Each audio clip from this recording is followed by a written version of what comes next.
Just the wake and bake. You know, you could train the shit out of those dogs.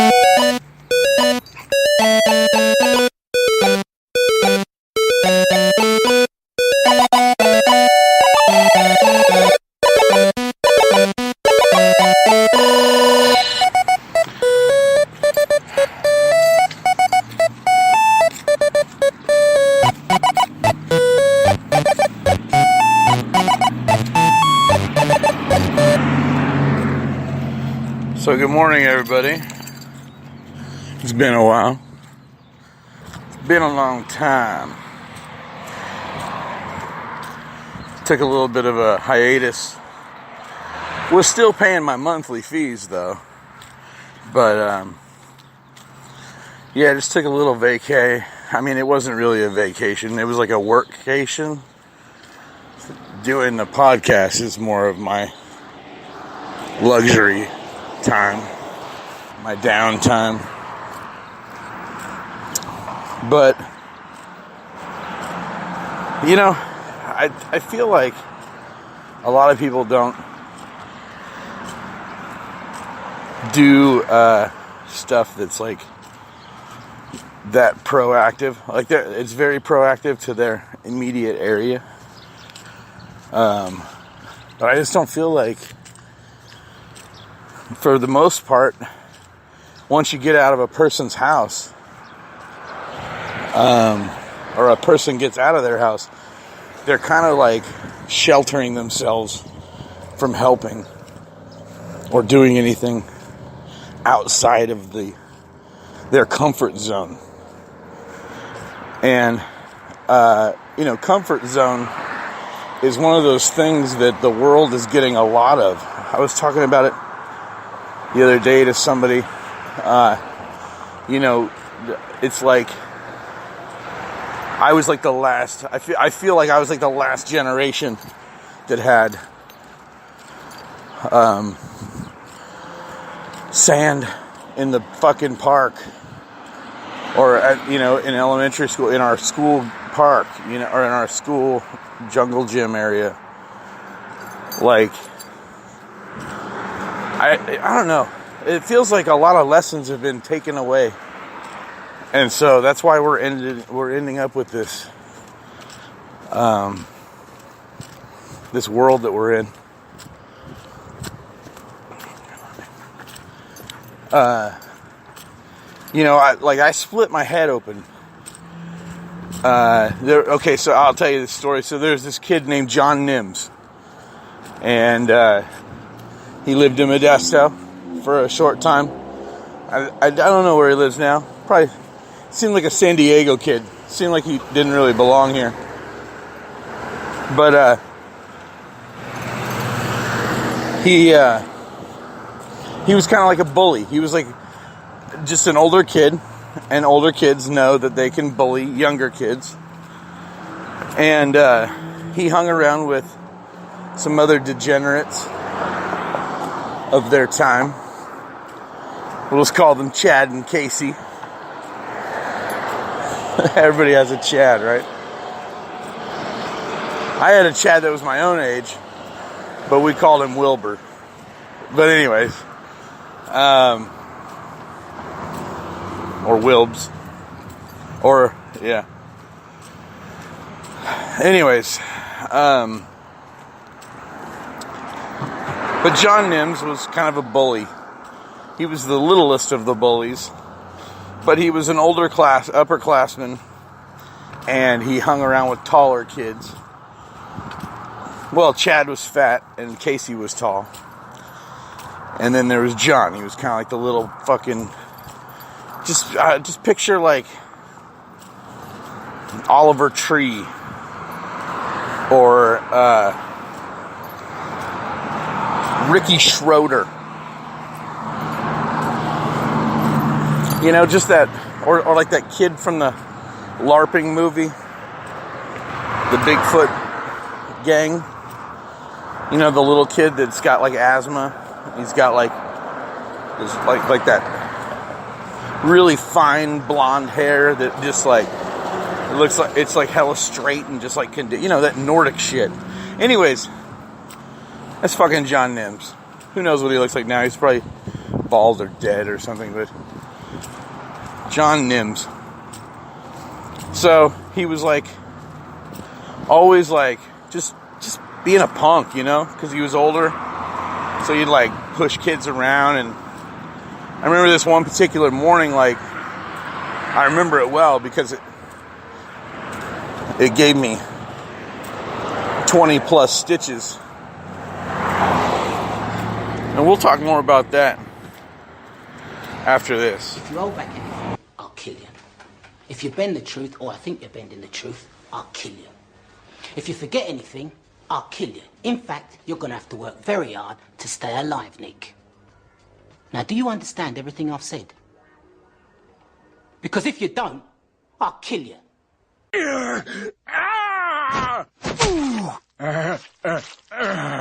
This castle is in unacceptable condition! Unacceptable!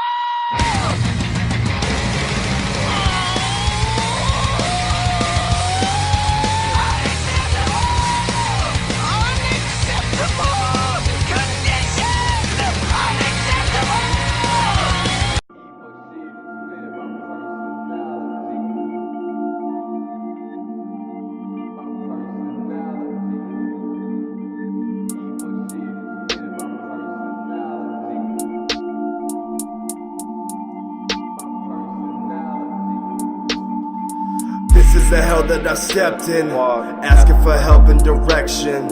I know nobody gon' love me, I think that I've been misled. Church gonna tell me repent, I would much rather be dead.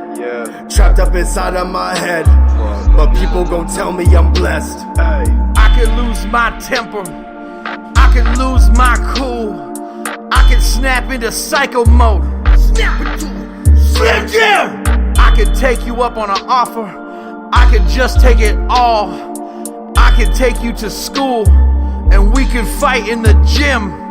My head is a horrible place to be stuck in. I know how you feelin' while walking in functions. I puncture your structure and make you all leak. And I know that you're leaving and falling in pieces. I'm broken and shit won't go happen no more.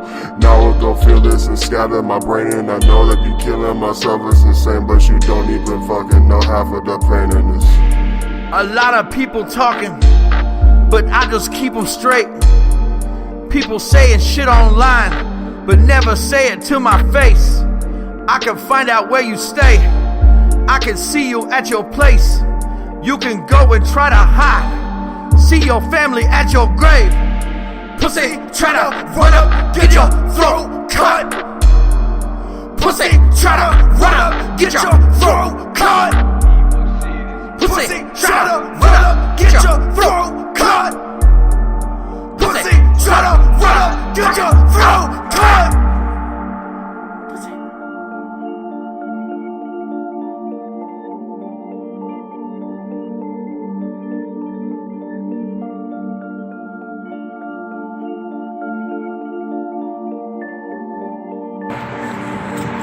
Yeah, you ever do some art, and then as you're like thinking about it, you're like, holy shit, I made some fucking art. I'm just saying, like, it's kind of ironic because, you know, during the song playing, I was thinking about how descriptive I was going to get about my next part of the story. You gotta go potty, bro? Come here. Go potty. But anyway, so, oh, you already kind of pooped on the walk there? Okay. So, sorry, my shit foot. He dropped a doozer. I didn't even see. I'm giving him the option to drop one now, and he doesn't care. So, anyway, so John Nims is a bully at my elementary school in the 80s. This is probably like, well, it's first grade for me, so it's like 1980 straight up. maybe 81. I don't know. I don't have time to fact check this shit. Somebody can message me. But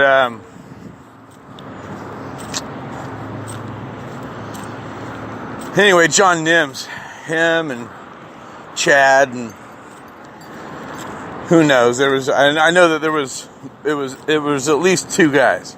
It was probably just the two of them, but maybe there was a third guy. But he was not that important to me. You know who was important was fucking John Nims. Because he had been kind of feeling his oats and fucking bullying quite a bit of my fellow classmates, plus me, which, you know, I'll let that go for a little bit. I understand the pecking order of things. Even back in first grade, I understood to an extent. I didn't agree with it. Still told a teacher to shut up. You know, had to write 100 times, I will not tell a teacher to shut up. No.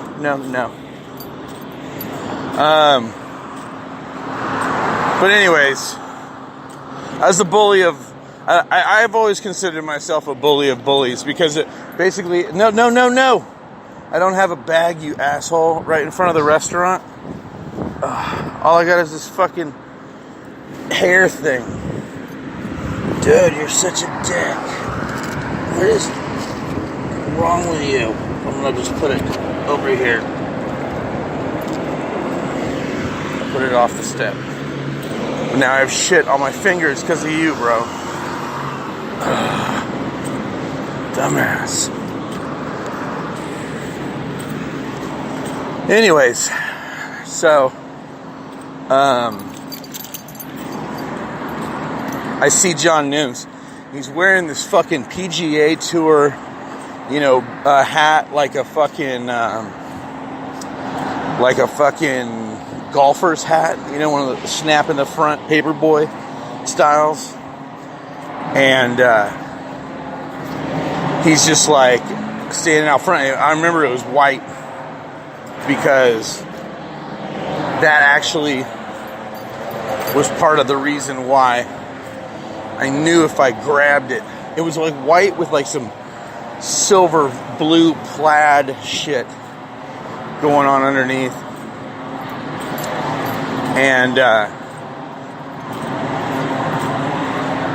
yeah, and it was like a PGA Tour 1980, you know, fucking collector hat.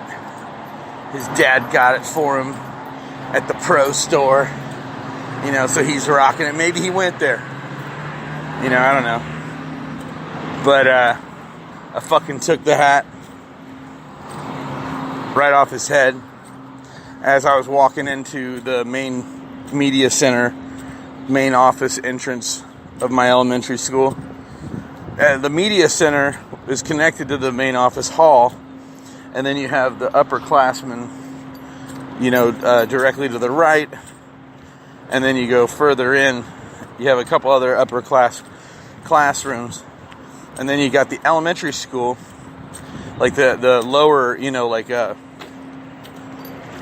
first through third is on the other side of the media center. So just picture like this big, huge square in the middle.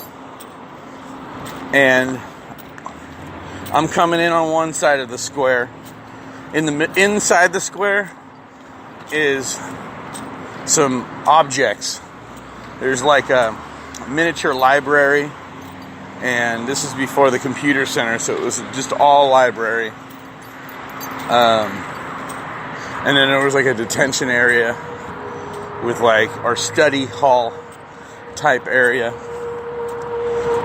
But I always thought of myself as a good juker, you know? Come to find out, you know, my Uncle Emmett went pro. But I always thought of myself as like a good dodger, you know, like figure out some cool route to take, you know, try it a couple of times, I like that leg sweep move. on Mortal Kombat. You know what I mean? You're getting your ass kicked by somebody that knows technical shit, and you can undermine their fucking intelligence and your own by just leg sweeping. You know? Bully of bullies. It's a bully of bullies move. You know? Fucking take the glory out. Oh, you like fatalities? Well, I like leg sweeps until you die. You know? So, anyways, but I always thought of myself as a good juker. And so I juked Nims through the fucking library area. And thought I, you know, had gotten him hung up somewhere. You know what I mean? I was always practicing that Han Solo door jump. You know, from the first movie. And he jumps through the door. It's similar to the Indiana Jones under the door slide. But that's action. That's an action movie for you. And so I was trying to do some cool exit. And so I go juke, turning corners, library books flying by. And I see the home stretch. All I gotta do is get down the singing hallway.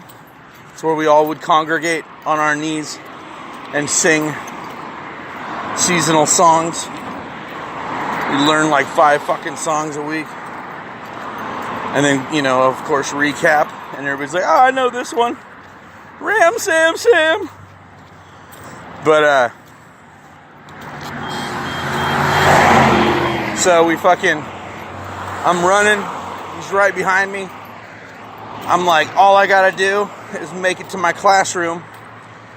And my idea was, I was gonna throw his hat towards his classroom because he was a 3rd grader. And I was gonna throw his hat down the hall. It was a white hat. And just the fact that it was gonna go flinging through the air was gonna cause, like, the fact that a 1st grader is running around with it on a rainy day, that's gotta be scary. It's a white hat.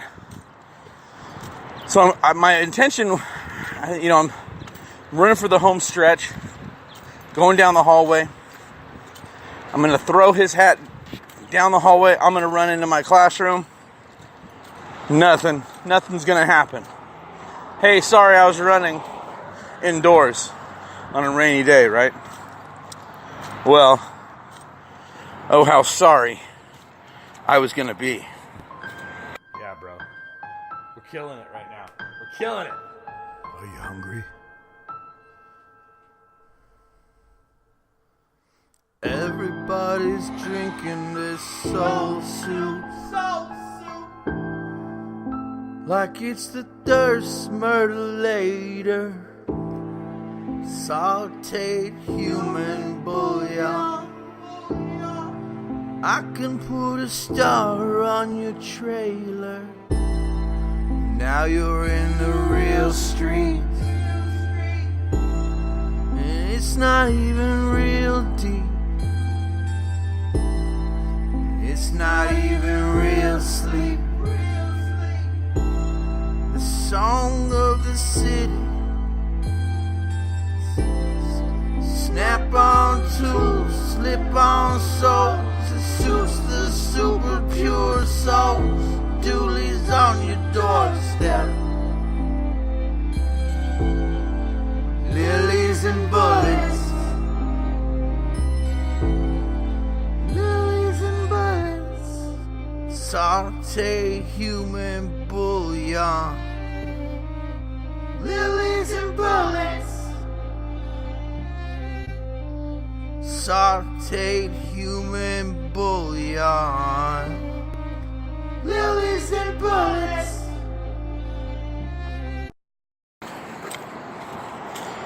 The motherfucker leg sweeps me. Okay? I fucking go hurling. Now, in this singing hallway, just to get you caught up, I'm talking about the bullying of John Nims and the 20 plus stitches. Continuing on. Motherfucker sweeps my leg. So, I fly through the air. Now, I was talking about this media center. Basically, the whole school is permanently, plastered in, but they're all portables, really. Because, like, all the classrooms have, like, that accordion door, So it's like, they were just like, they're just, get up here, bro. They're just fucking, these mobile units that are attached to this one big unit. They cut some good corners on this school. But the hallway to my classroom has like these padded walls so that the teachers can use it as it's got almost like burlap. It's like plastic and burlap melded together in this like fabric coating that they put on the wall. Well, you got to put that's how the push pins go into it and the staples, and they can just staple it all the time. They can just put up, the new lyrics to the Halloween song.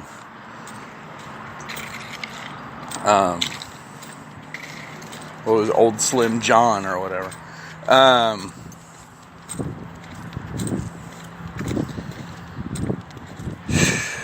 So, to keep this fucking fabric on the wall, they have to use these brackets. And the brackets are like every, probably like every 10 to 20 feet. And it's like aluminum siding or edging. And that's how they keep these sections of this fucking plastic burlap pincushion wallpaper adhered to the wall. Well, in a couple of spots, like in the hallways, there's these like girders that hold the hallways up, and so it's like an I-beam is sticking out of the wall, and they were like, well, we'll put the padded wallpaper on this I-beam, this weird little nook on the wall. And then they were like, oh shit, this plastic it won't just curve around the edges, right? So we got to nail it down with some of this aluminum siding stuff we've been using. And so there's this fucking serrated almost, because it's been bonked, and hit and whatever. It's still there. I almost want to go fucking touch it. I used to go touch it all the time.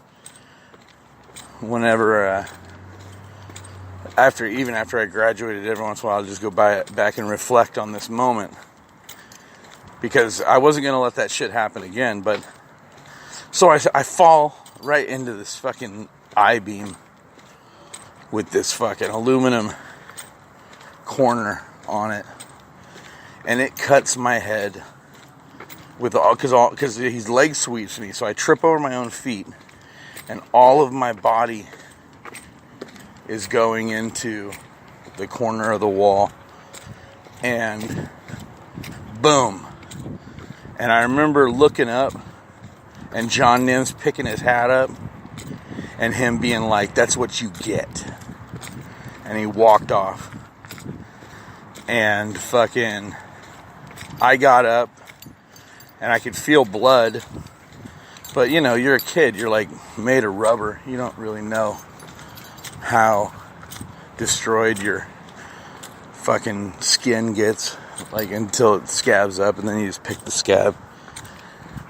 But that wall and John Nims working together had cut my skin, my scalp, all the way down to my skull. And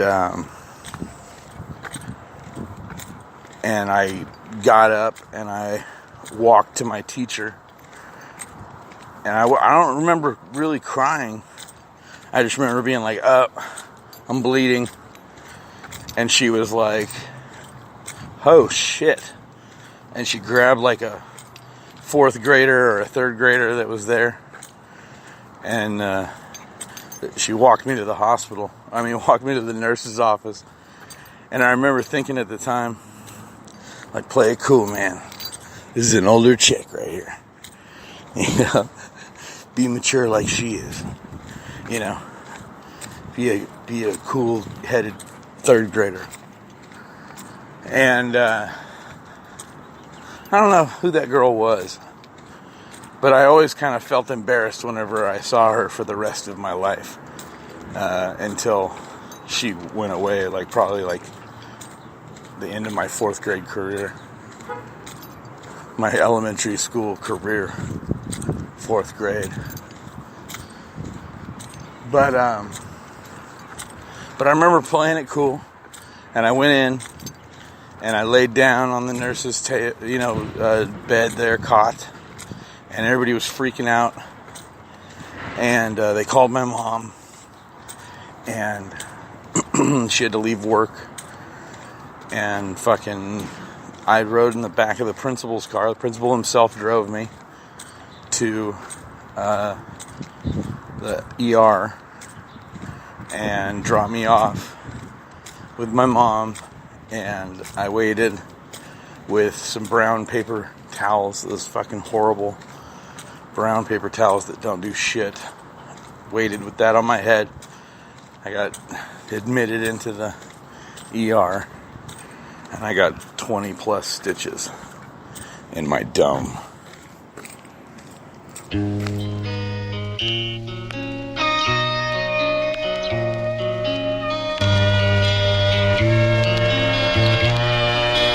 Motherfucking ass game. Parasitic, extravagant, rapping kid in the cabinet, valley driven and having it, sent to basics and galloless, emphasizing and bagging grit harder than what a dragon spit. Put a hole in your rapid shit, you went down with the ashen click. Can I be happy or assume that it's impossible? Locking horns with Satan and knocking over the dominoes. Eyes made of fire and legs formed from an awkward go, screaming out for death, high pitch like hitting opera notes.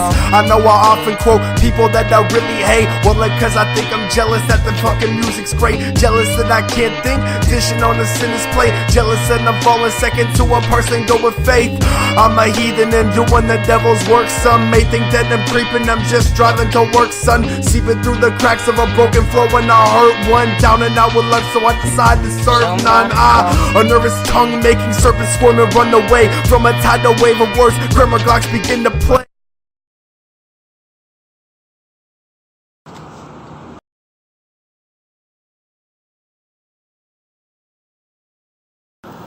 I don't know what the fuck I just did.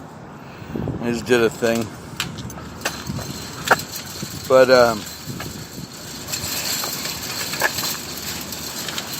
all the songs that you're hearing today are from my Reservoir Murders. It has nothing to do with water.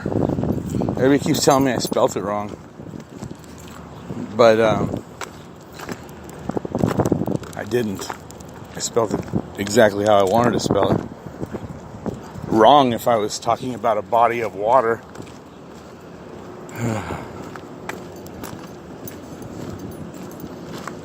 But to voir is to look, and to rêver is to quake. Get in.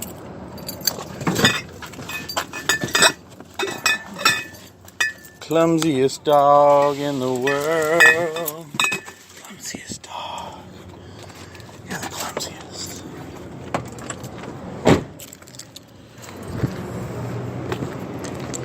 What was I even talking about? Well, let me explain this to you. Get over, buddy. The whole thing is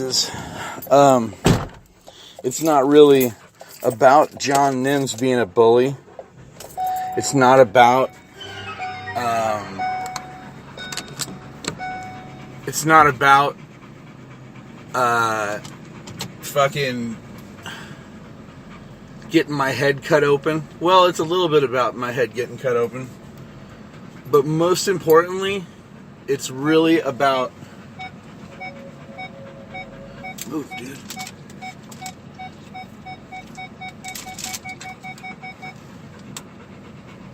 It's really about the corner of the wall. That's really all this is about.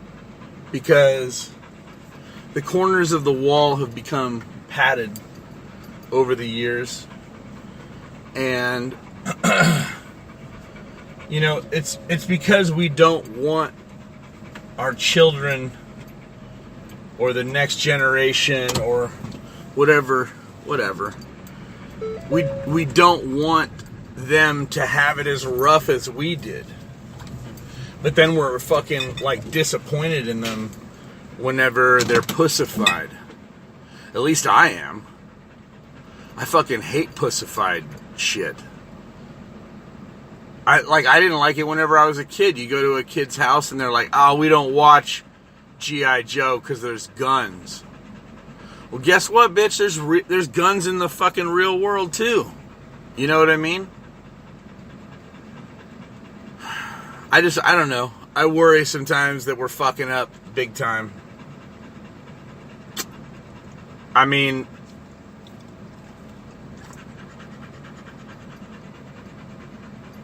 I don't know.